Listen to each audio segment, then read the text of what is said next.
2007 год стал одним из самых важных в истории игровой индустрии. В этом году команда BioWare выпустила одну из лучших игр Mass Effect, которая сразу завоевала любовь миллионов игроков по всему миру. Миллионы копий были проданы, она стала всемирно популярной, а количество ее фанатов продолжает расти. Видео с прохождениями игры на платформах YouTube и Twitch набирают миллиарды просмотров, а количество роликов, посвященных игре, только увеличивается. Я тоже решил прикоснуться к этому шедевру и остался неравнодушным. Получая неповторимые эмоции от истории Mass Effect, я хотел поделиться своими впечатлениями с вами, дорогие зрители и фанаты игры. Поразмыслив, я понял, что записывать очередную историю о Mass Effect было бы банально и заезженно. А что, если мы отойдем от стандартов и заглянем за кулисы проекта? Сегодня я подготовил для вас самые интересные факты о Mass Effect. Пожалуйста, присаживайтесь поудобнее, запаситесь вкусняшками. Меня зовут Гуцу, и это новая рубрика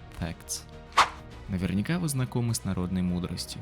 Как корабль назовешь, так он и поплывет. А могли бы вы представить себе другое название для Mass Effect? Я, например, нет. Хотя это не первое название, которое пришло в голову создателям. Изначально проект носил кодовое слово Science Fiction X, сокращенно SFX. Однако разработчики отказались от этого названия, потому что оно уже было занято научно-фантастическим журналом. В итоге, перебрав множество вариантов, команда осталась на Mass Effect, потому что это название не вызвало такого отторжения, как другие предложения. Возможность приводит к действию, а действие порождает историю. Именно так произошло с BioWare. В 2000 году у команды разработчиков из BioWare появилась возможность поработать над проектом Star Wars Knights of the Old Republic. Когда в 2003 году этот проект был выпущен, команда почувствовала, что не все идеи были реализованы. Им хотелось создать собственную историю, которая принадлежала бы только им. Таким образом, один проект стал источником вдохновения для другого. Кто знает, увидел бы свет Mass Effect без Star Wars. Собирая по крупицам историю создания Mass Effect, хочется отметить, что издателем трилогии должна была стать компания Microsoft. В первоначальных документах проекта команда разработчиков планировала связать серию Mass Effect с Xbox Live. Предполагалось, что игроки смогут продолжить игру после завершения основного сюжета, благодаря добавлению новых локаций. Также речь шла об мультиплеере, в котором игроки могли бы взаимодействовать друг с другом. Однако майки издали только первую часть, а мультиплеер так и не дошел до нас в первоначальном виде. Первый год разработчики посвятили созданию вселенной и придумыванию истории мира. В первых версиях сценария главным героем игры был капитан Андерсон, который противостоял Сарану.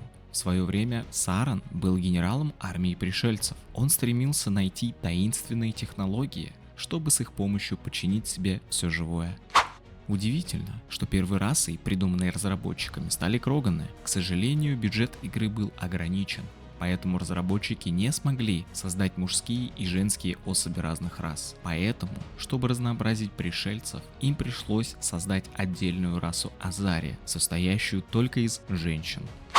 Раз мы начали говорить о женских расах, нельзя не упомянуть романтические отношения в Mass Effect. В первой части этой серии представлено 3 романтические линии, что уже является неплохим показателем. Стоит отметить, что разработчики добавили в игру сцены сексуального характера, что естественно вызвало различные реакции. Некоторые выразили свое одобрение, в то время как другие отнеслись с критикой. Одним из ярких примеров такой критики это высказывание блогера Кевина Маккаллаха. Он утверждал, что сексуальные сцены в игре представляют собой виртуальное изнасилование. Это заявление вызвало бурную реакцию среди игроков, которые старались защитить свой любимый проект. Однако позже выяснилось, что блогер не прошел игру и после самостоятельного ознакомления принес свои публичные извинения. Еще один случай произошел на канале Fox News. Ведущая Маккалум и психолог Купер Лоуренс обвинили создателей игры в сексуальной объективации женщин. По их мнению, недопустимо, чтобы мужчина решал, сколько у него будет сексуальных партнеров,